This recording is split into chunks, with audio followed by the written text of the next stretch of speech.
और बड़ी खबर का रुख कर रहे हैं हरियाणा के सोनीपत से। इस वक्त की बड़ी खबर आपको बता दें, बीजेपी नेता की हत्या की खबर मिल रही है। जमीन के झगड़े में पड़ोसी ने सुरेंद्र जवाहरा को गोली मार दी।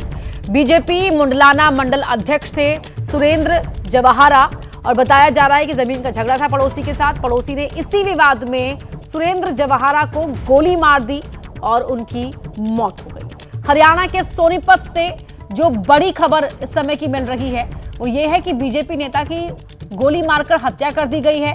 सुरेंद्र जवाहरा नाम था, जो बीजेपी के मंडल अध्यक्ष थे और जमीन का झगड़ा था अपने पड़ोसी के साथ। और इसी झगड़े में पड़ोसी ने सुरेंद्र जवाहरा को गोली मारकर कत्ल कर दिया। सुरेंद्र जवाहरा को 3 गोली मारी गई। जमीन विवाद में सुरेंद्र जवाहरा की हत्या कर दी गई। और आइए सबसे पहले बात करते हैं बिहार की, जहां पर एक बार फिर खाकी को निशाना बनाया गया है। 72 घंटे में यह दूसरी बार है कि हमले में पुलिस अधिकारी को अपनी जान गंवानी पड़ी। 12 मार्च को अररिया में एएसआई के साथ धक्का मुक्की हुई और इसमें एएसआई राजीव कुमार की मौत हो गई। और अब ये जानकारी मिल रही है कि बिहार के ही मुंगेर में एएसआई संतोष कुमार की हत्या कर दी गई।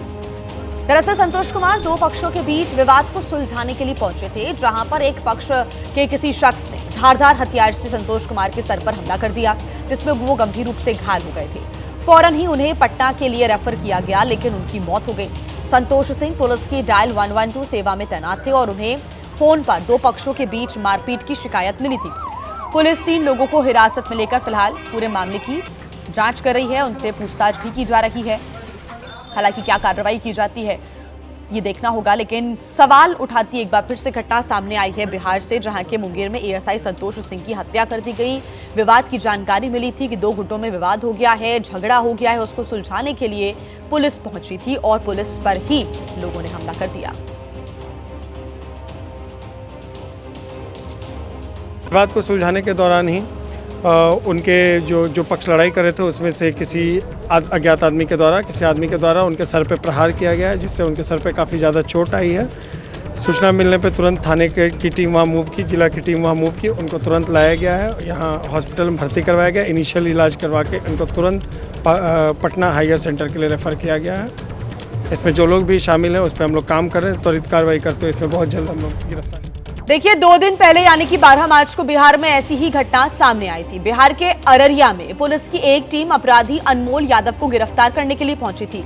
जब कुछ लोगों की पुलिस के साथ नोकझोंक हो गई तो इस दौरान एएसआई राजीव कुमार बेहोश हो गए और उसके बाद उनकी मौत हो गई। अब मुंगेर में जमीन विवाद सुलझाने गई पुलिस टीम में शामिल एएसआई संतोष कुमार पर धारदार हथियार से हमला किया गया, जिसमें एएसआई संतोष कुमार की मौत हो गई है। ये 2 तस्वीरें, 2 अलग अलग तस्वीरें, जहां पर 2 घटनाएं सामने आती है 72 घंटे के अंदर। और कानून व्यवस्था पर एक बार सवाल खड़े करने वाली फिर से ये तस्वीरें बिहार से सामने आई हैं। हालांकि पुलिस अब मामले की जांच कर रही है। बताया जा रहा है कि 3 लोगों को हिरासत में लेकर उनसे पूछताछ भी की जा रही है। एक विवाद को सुलझाने के लिए पहुंचे थे एएसआई संतोष कुमार और किसी ने पीछे से उन पर धारदार हथियार से हमला कर दिया, जिसमें उनकी जान चली गई। तो देखिए बिहार में 2 दिन के अंदर 2 एएसआई की मौत होती है। अररिया में एएसआई की मौत हुई, जबकि मुंगेर में भी एएसआई की हत्या कर दी गई। इसको लेकर अब बिहार में सियासी पारा चढ़ गया है। बिहार की मुख्य विपक्षी पार्टी यानी कि आरजेडी नीतीश सरकार पर हमलावर है, तो बीजेपी इसे सोची समझी साजिश भी बता रही है। तो वहीं जेडीयू का कहना है कि बिहार में किसी भी हालात में अपराधियों का मनोबल बढ़ने नहीं दिया जाएगा। बिहार में लॉ एंड ऑर्डर पूरी तरह से चौपट हो गया है। आदरणीय मुख्यमंत्री जी पूरी तरह से अचेत अवस्था में है। 3 दिनों के अंदर 2 पुलिस वाले की हत्या हो गई। एएसआई की महाजंगल राज बिहार में कायम हो गया है। कानून व्यवस्था की धज्जी अपराधी उड़ा रहे हैं। अब पुलिस वाले भी जब सुरक्षित नहीं रहे तो बिहार में आम लोग तो भगवान के भरोसे हैं। बिहार में जिस तरीके से पुलिसकर्मियों को निशाना बनाया जा रहा है, यह किसी सोची समझी साजिश का हिस्सा हो सकता है। सरकार को कैसे बदनाम किया जाए, इसका यह विपक्ष का तरीका भी संभव है, लेकिन अपराधियों को यह समझना और जानना होगा राज्य में सुशासन की सरकार है और कानून का राज। ऐसे तत्वों की जगह जेल में है। इन लोगों के साथ सरकार सख्ती से पेश आएगी, चाहे वो कितने भी रसूखदार क्यों ना हो। यह घटना अत्यंत पीड़ादायक है। उनके परिवारजनों के साथ हमारी संवेदनाएं हैं। उनकी कुर्बानी को हमेशा याद रखें। इस घटना में रणवीर यादव, गुड्डू यादव सहित कई लोगों की गिरफ्तारी हो चुकी है। प्रशासन द्वारा त्वरित कार्रवाई की जा रही है। एक एक व्यक्ति की जगह सलाखों के पीछे होगी। ऐसी घटनाओं को हम किसी भी कीमत पर बर्दाश्त नहीं कर सकते हैं। अपराधियों के मनोबल को बढ़ने नहीं दिया जा सकता है। तो इस पूरे मामले पर अब सियासत हो रही है। 2 दिन पहले भी जो घटना सामने आई थी उस पर भी सियासी बयानबाजी का दौर जारी था और अब एक बार फिर से विपक्ष सरकार पर तमाम सवाल खड़े कर रहा है। शशांक हमारे साथ जुड़े हुए हैं ज्यादा जानकारी के साथ। शशांक, सियासत तो होगी, स्वाभाविक सी बात है, तमाम सवाल उठ रहे हैं, लेकिन अभी ताजा अपडेट क्या है? पुलिस की कार्रवाई कहां तक पहुंची है? बताया जा रहा है कि 3 लोगों को हिरासत में लेकर पूछताछ की जा रही है। जी बिल्कुल, अभी का अपडेट यही है कि 3 लोगों को पुलिस की टीम हिरासत में ली है और पूछताछ कर रही है। अन्य को पकड़ने के लिए लगातार जो है वो छापेमारी जारी है। किन 3 लोगों को पकड़ा गया है, ये नाम का खुलासा भी पुलिस ने नहीं किया, लेकिन जदयू प्रवक्ता दावा कर रहे हैं कि गुड्डू यादव नाम है और एक और व्यक्ति का उन्होंने नाम लिया है। वैसे बहुत ही दुखद घटना है। अभी देखिए, अररिया में एक पुलिस वाले की मौत हो गई, कारण तो हार्ट अटैक बताया गया, लेकिन वहाँ भी भीड़ ने उन पर हमला कर दिया था। अब ये पुलिस वाले 2 पक्षों के बीच जो मारपीट चल रहा था उसको सुलझाने गए थे, वहाँ इन पर हमला हुआ, पटना में मौत हो गई। तो कानून व्यवस्था पर लगातार सवाल उठ रहे हैं। सीधा विपक्ष का कहना है कि नीतीश कुमार से गृह विभाग नहीं संभल रहा। देखिए, जब पुलिस वाले की मौत हो रही है, उनकी हत्या हो रही है, तो सोचिए आम आदमी की क्या स्थिति होगी। आज स्थिति ऐसी है कि आम लोग घर से निकलने में डर रहे हैं। सत्ता पक्ष की तरफ से कहा जाता है कि 1990 से 2005 तक जंगल राज था, तो अभी क्या ये महाजंगल राज है?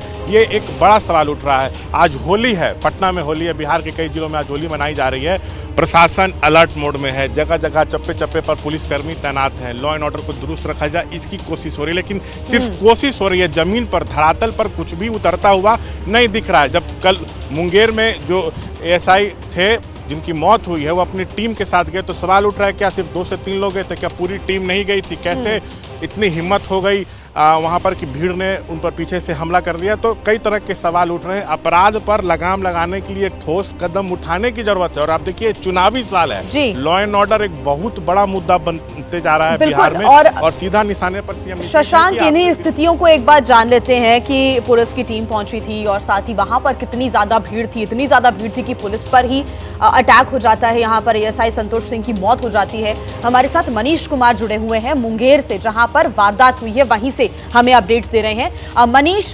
पूरी जो घटना है वो एक बार आप सिलसिलेवार तरीके से बताएं। कहां पर क्या कुछ हुआ, कितने लोग मौजूद थे, और अभी तक क्योंकि पुलिस के हाथ खाली, हालांकि 3 लोगों को हिरासत में लेकर पूछताछ पुलिस कर रही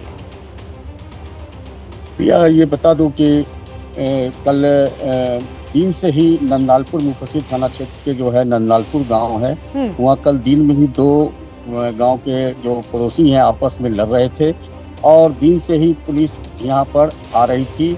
और संतोष कुमार सिंह भी 3 बजे शाम को कल यहाँ आए और आकर दोनों पक्ष को बोला कि आप थाने पर आइए, आवेदन दीजिए। मगर ये सिलसिले लड़ाई का चलता रहा, क्योंकि होली का जो माहौल है उसमें कोई नशे में थे, जिस कारण ये विवाद चलता रहा जी। और उसी घटना को लेकर फिर संतोष कुमार सिंह को कॉल आती है शाम में कि आप आइए, यहाँ फिर झंझट हो रहा है। तो उसी में 112 की गाड़ी पहले घटनास्थल पर आई। तो 112 की गाड़ी जब आई तो उन्होंने कहा कि जो स्थिति है हमसे संभल नहीं पाएगा, अपने आला अधिकारी को फोन किया और इसी वजह से आला अधिकारी पहुंचते हैं मौके पर, लेकिन एएसआई संतोष सिंह पर ही हमला हो जाता है। ये बहुत ही दुर्भाग्यपूर्ण रहा और साथ ही कई सवाल खड़े करने वाला भी रहा। मनीष, आप हमारे साथ बने रहिएगा।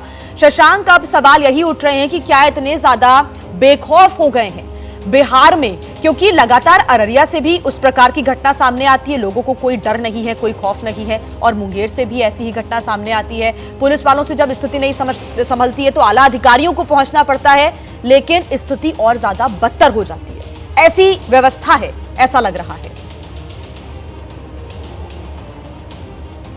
जी बिल्कुल, लॉ एंड ऑर्डर कोलैप्स करता हुआ दिख रहा है। अब देखिए, पुलिस की टीम जा रही है तो अपराधी को पकड़ भी ले रही है, तो जो स्थानीय लोग हैं पुलिस पर अटैक करते हैं, अपराधी को छुड़ा कर ले जाते हैं। पता चलता है पुलिस वाले अचेत होकर गिर गए, धक्का मुक्की में। अररिया में हुआ, यहाँ पर किसी ने पीछे से सिर में अटैक कर दिया। मुंगेर में वहीं पर वो बेहोश हो गए, मुंगेर के एक अस्पताल में जाया गया, वहाँ से पटना रेफर किया गया। यहाँ इलाज के दौरान सुबह 4 बजे उनकी मौत हो गई है।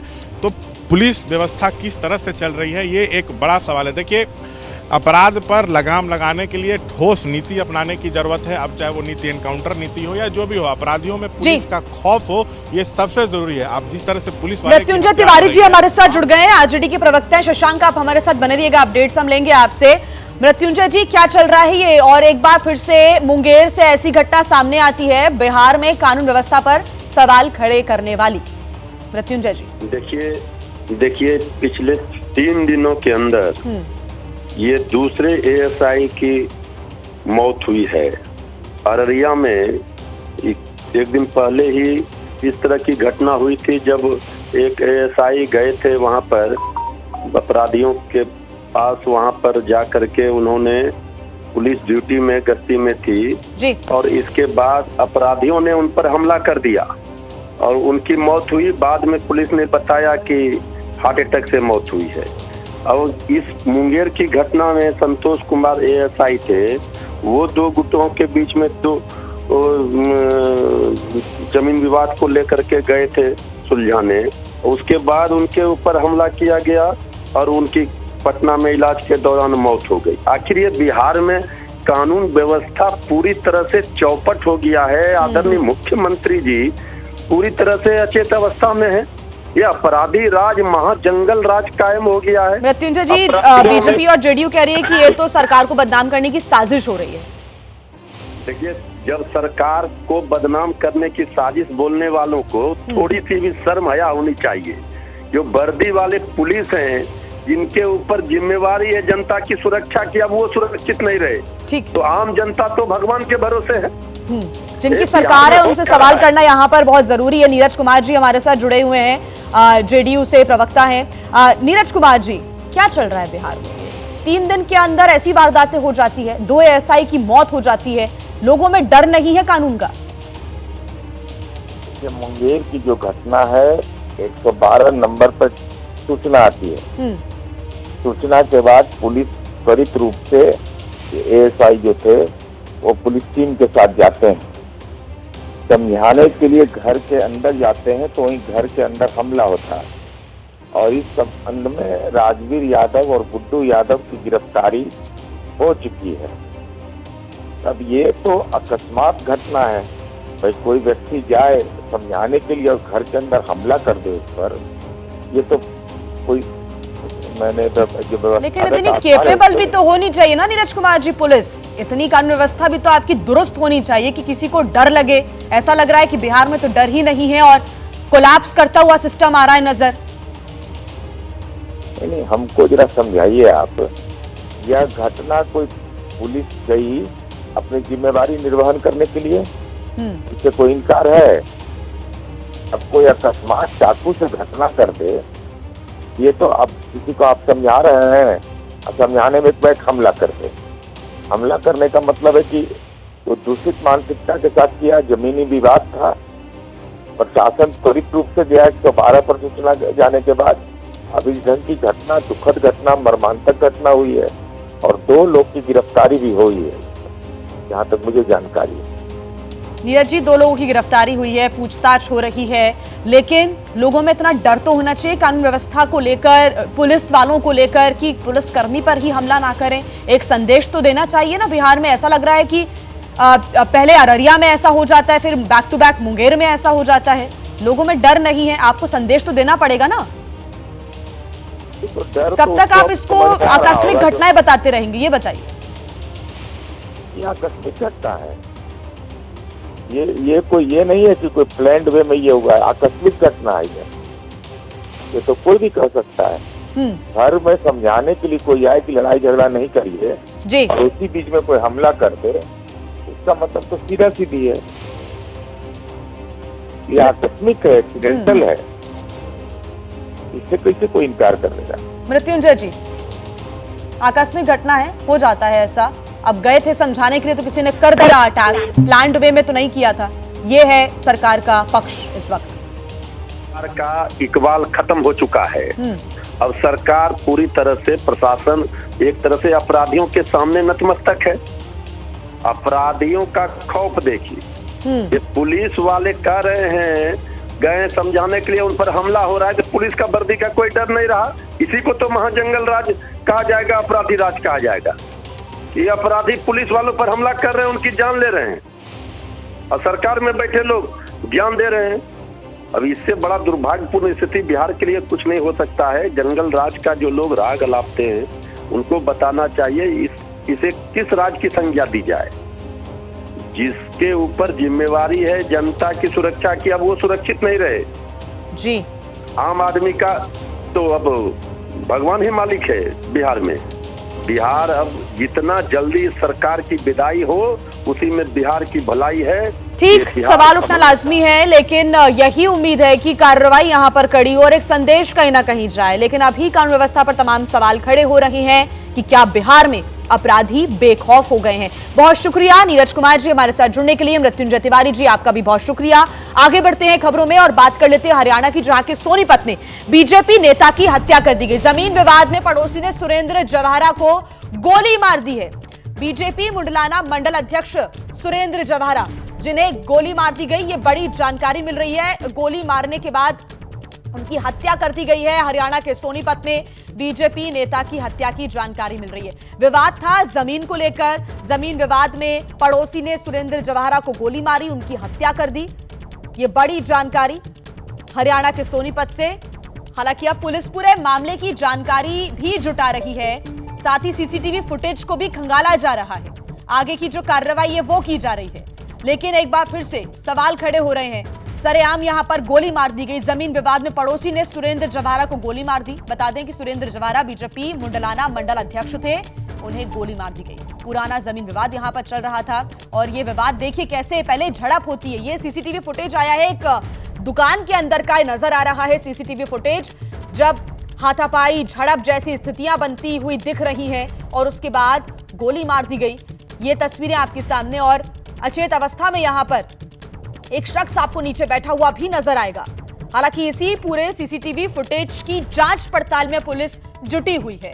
कुछ 3 लोग इस फुटेज में आपको नजर आएंगे, एक दूसरे के साथ पहले हाथापाई होती है और सीधे ये जो पीले रंग का गमछा लिए युवक है, शख्स है, वो गोली मारता हुआ भी नजर आ रहा है।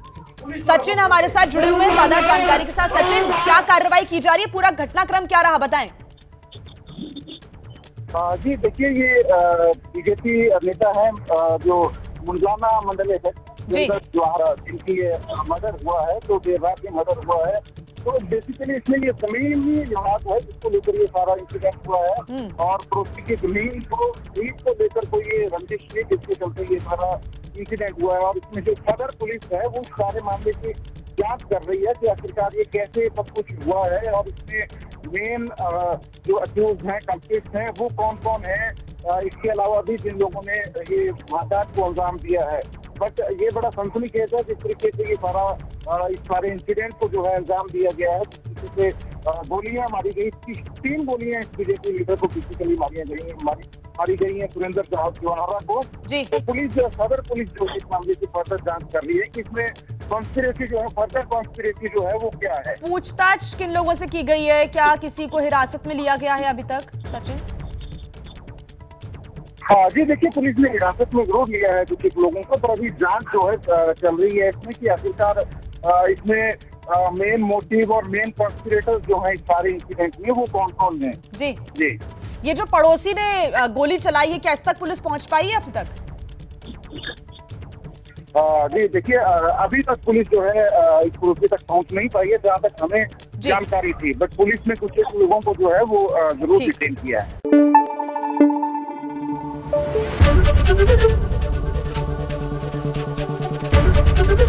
एबीपी न्यूज आपको रखे आगे।